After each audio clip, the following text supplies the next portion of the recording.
Merhaba arkadaşlar, yepyeni haberlerle karşınızdayız. Fahriye Evcen ile Burak Özçivit'in lüks villalarını görenler hayran kaldı. Mutlu evlilikleri ile sanat dünyasının örnek çiftlerinden olan Fahriye Evcen ile Burak Özçivit son dönemde yaptıkları reklam anlaşmaları ile gündemden düşmüyor. Son olarak bir mobilya markası ile anlaşma sağlayan ünlü çift, 2 yıllık anlaşma için tam tamına 8 milyon TL kazanmış.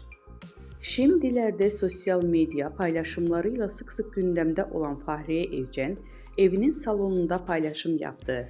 Evcen'in paylaşımlarından lüks evi dikkat çekti.